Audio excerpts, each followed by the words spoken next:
kebenaran. Jadi jawaban yang tepat untuk nomor 10 adalah yang D.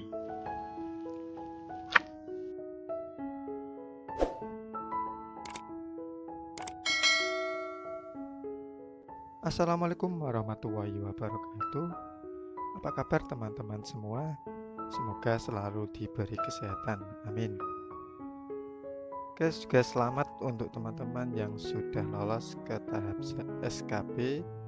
Saya doakan semoga selalu diberi kemudahan dan kelancaran, amin.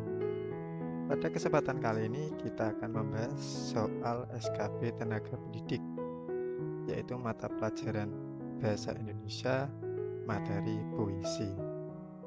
Yuk kita mulai belajar bersama. Mari.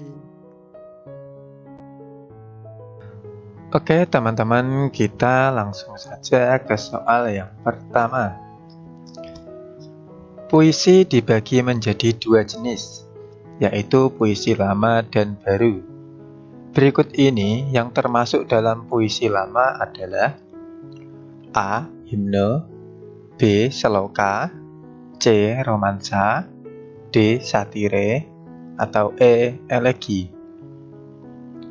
Silakan teman-teman pahami terlebih dahulu. Nanti kita cari jawaban yang tepat.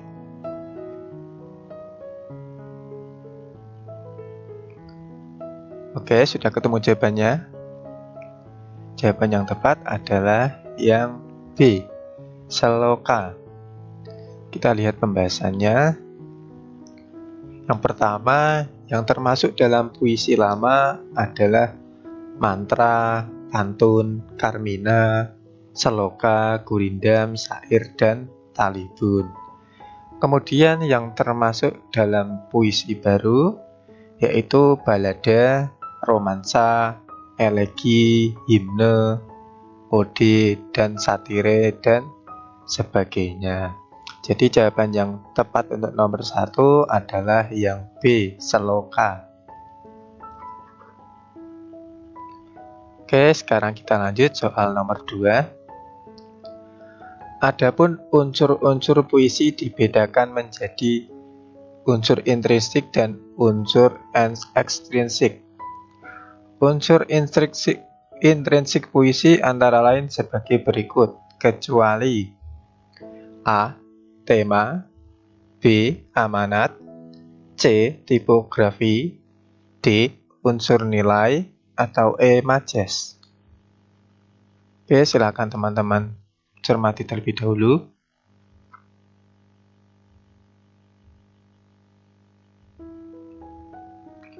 Oke, sudah ketemu jawabannya. Jawaban yang tepat adalah yang D, unsur nilai. Kita lihat pembahasannya. Adapun unsur intrinsik puisi sebagai berikut. Yang pertama, tema, rasa atau nada, kemudian pesan atau amanat, berikutnya majas, diksi, tipografi atau perwajahan, dan sebagainya. Kemudian unsur ekstrinsik dari puisi yaitu unsur biografi, kemudian unsur nilai, dan unsur kemasyarakatan. Jadi jawaban yang tepat untuk nomor 2 adalah yang D, unsur nilai. Oke teman-teman, kita ke soal yang selanjutnya yaitu soal nomor 3. Ketiga, bacalah syair berikut. Wahai saudara sama sedesa, petuah amanah sama dirasa, kita wariskan supaya lebih berasa, semoga kelak kita berjasa.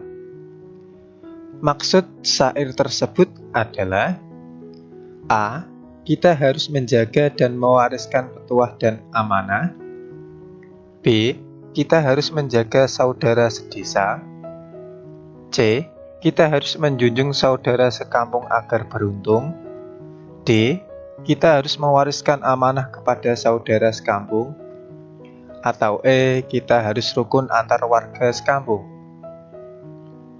Oke, silakan teman-teman bisa diulangi lagi untuk mencermati syair berikut.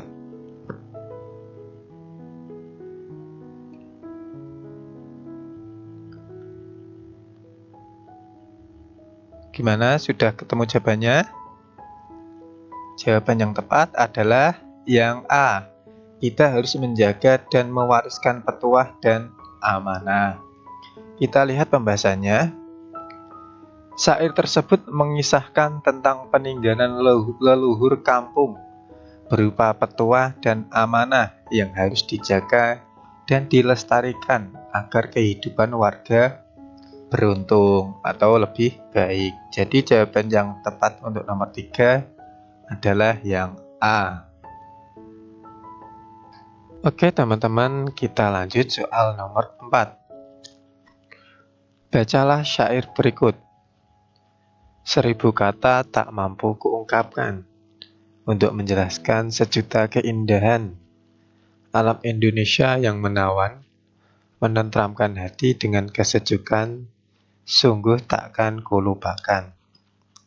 Makna kata yang berjadat miring pada syair tersebut adalah A. Terlalu indah sampai tidak dapat diungkapkan dengan kata-kata. B. Terharu akan keindahan alam yang memberikan kesejukan. C. Terpikat terhadap keindahan alam Indonesia. D. Keindahan alam yang tiada duanya. Atau E. Keindahan Indonesia Raya yang sejuk. Silakan teman-teman pahami terlebih dahulu.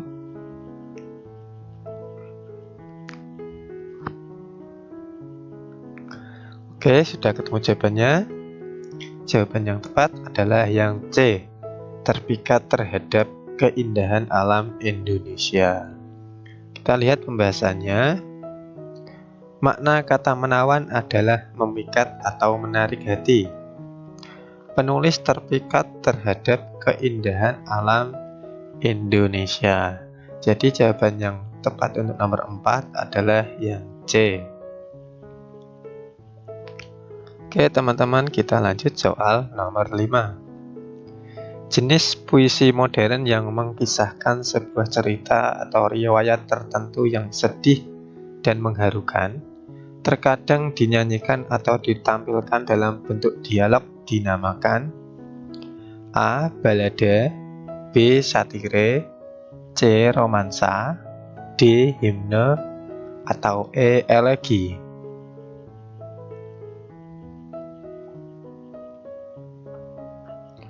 Silakan teman-teman pahami terlebih dahulu.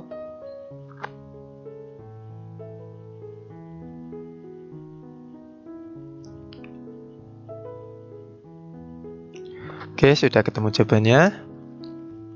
Jawaban yang tepat adalah yang A. Balada. Kita lihat pembahasannya.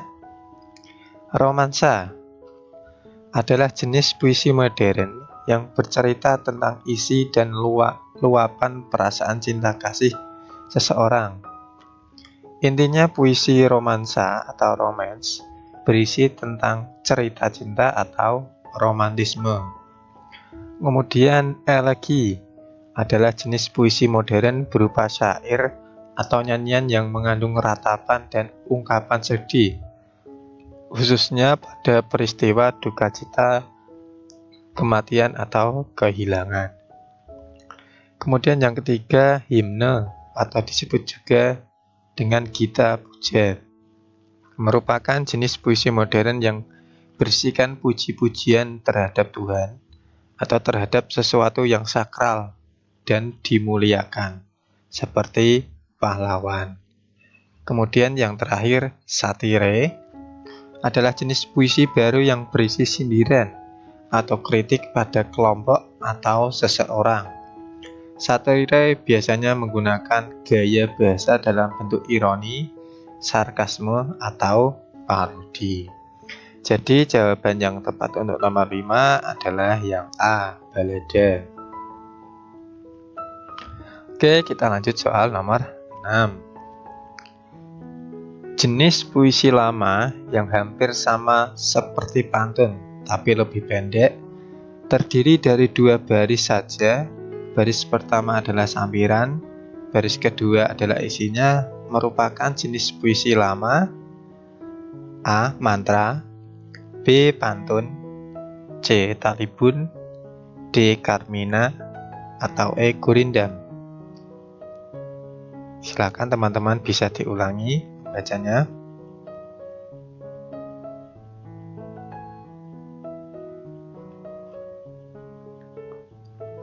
Oke, sudah ketemu jawabannya. Jawaban yang tepat adalah yang D, Carmina. Kita lihat pembahasannya. Yang pertama, mantra adalah salah satu jenis puisi lama yang ciri khasnya terdiri dari ucapan-ucapan yang dianggap memiliki kekuatan gaib. Kemudian yang kedua, pantun adalah jenis puisi lama yang masih populer sampai saat ini. Ciri-ciri pantun adalah bersajak AB-AB, terdiri dari 4 baris, 2 baris awal adalah sampiran, dan 2 baris akhir adalah isi pantun.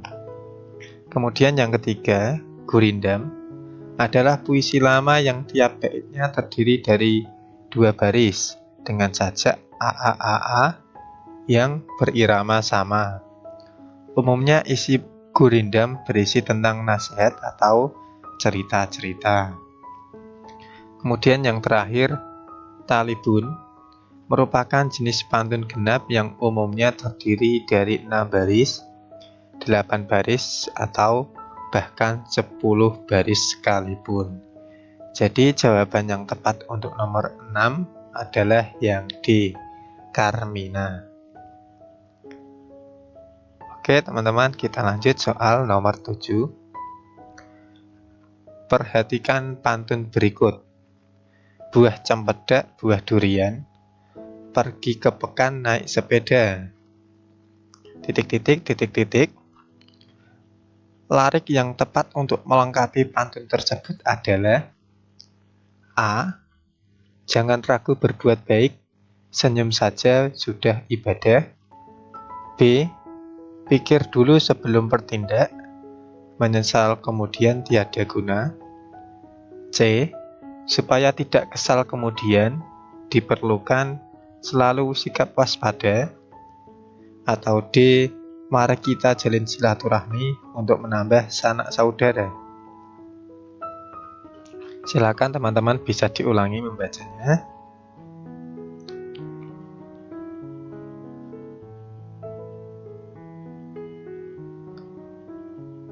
Oke, sudah ketemu jawabannya.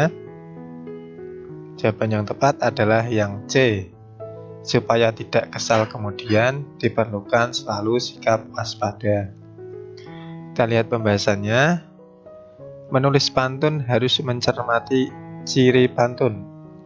Pantun berirama AB-AB, larik 1-2 sampiran, kemudian larik 3 dan 4 adalah isi. Jumlah suku kata terdiri atas 8-12 suku kata. Menulis pantun sesuaikan dengan ilustrasi. Melengkapi isi pantun rompang, cermati rima pantun. Kemudian kata kuncinya, durian berarti kemudian, dan sepeda bisa diartikan dengan waspada. Jadi jawaban yang tepat untuk nomor 7 adalah yang C. Oke teman-teman, kita lanjut soal nomor 8. Perhatikan pantun di bawah ini. Sari kelapa buah nira, nira diolah untuk sedekah, gembira hati tiada terkira, ibu datang bawa hadiah. Berdasarkan pantun di atas, baris yang merupakan sampiran adalah A. Sari kelapa buah nira, B. Nira diolah untuk sedekah, C. Nira diolah untuk sedekah, gembira hati tiada tara, atau D. Sari kelapa buah nira, nira diolah untuk sedekah. Silakan teman-teman ulangi terlebih dahulu untuk memahaminya.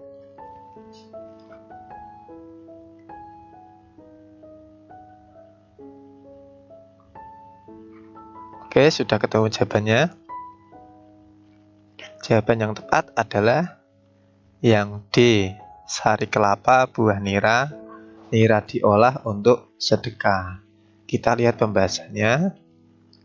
Yang merupakan sampiran pada pantun adalah baris 1 dan 2, sedangkan isi adalah baris 3 dan 4. Jadi jawaban yang tepat untuk nomor 8 adalah yang D. Oke teman-teman, kita lanjut soal nomor 9. Bacalah puisi berikut ini dengan seksama. Judulnya Karangan Bunga. 3 anak kecil dalam langkah malu-malu datang ke Salemba.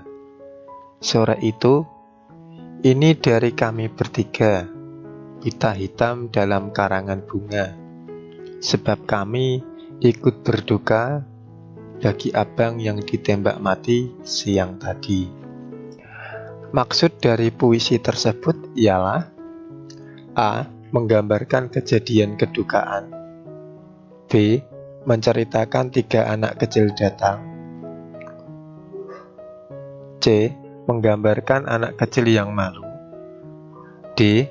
Menceritakan kejadian sore itu, atau E. Menunjukkan pita hitam dalam karangan bunga. Silakan teman-teman bisa dicermati terlebih dahulu.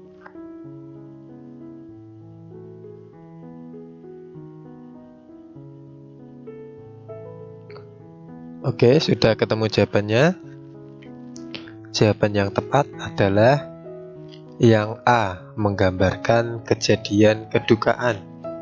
Kita lihat pembahasannya. Jika dilihat sekilas dari judulnya, mungkin maksud dari puisi ini sanggup saja banyak sekali hal yang biasanya melibatkan karangan bunga. Namun pada salah satu baris dalam puisi tersebut dipakai kata pita hitam dalam rangkaian bunga yang umumnya dipakai untuk menyatakan duka. Hal itu didukung dengan baris berikutnya, yaitu sebab kami ikut berduka. Dengan demikian, maksud dari puisi ini ialah menggambarkan kejadian kedukaan. Jadi jawaban yang tepat untuk nomor 9 adalah yang A. Oke teman-teman, kita lanjut soal berikutnya, soal nomor 10. Bacalah puisi berikut dengan seksama. Tadi puisinya sama, karangan bunga. Kemudian yang ditanyakan adalah amanat dari puisi berjudul Karangan Bunga di atas adalah A. Perjuangan sekelompok anak kecil yang ikut berduka, B. Segeralah ke Salemba untuk menuntut keadilan, C. Berjuanglah untuk mempertahankan golongan tertentu, D. Hendaklah kita menghargai pengorbanan yang membela kebenaran, atau E. Segala usaha jikalau tidak dilandasi dengan keimanan akan terkalahkan. Silakan teman-teman, boleh diulangi lagi soalnya untuk mencermati apa amanat yang terdapat pada puisi Karangan Bunga. Silakan.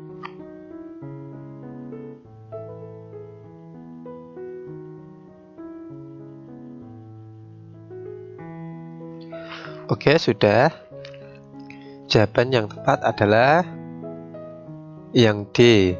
Hendaklah kita menghargai pengorbanan yang membela kebenaran. Kita lihat pembahasannya. Pada puisi tersebut digambarkan suasana sedih dan bagaimana 3 gadis kecil yang meluangkan waktu mereka untuk membawa karangan bunga dengan pita hitam untuk memperlihatkan bahwa mereka ikut berduka atas gugurnya cowok atau laki-laki yang membela kebenaran. Dengan demikian, amanat yang disampaikan oleh penyair ialah supaya kita menghargai pengorbanan mereka, orang-orang yang rela mengorbankan nyawa demi membela kebenaran. Jadi jawaban yang tepat untuk nomor 10 adalah yang D. Cukup sekian yang dapat saya sampaikan. Semoga bermanfaat bagi kita semua. Terima kasih. Wassalamualaikum warahmatullahi wabarakatuh.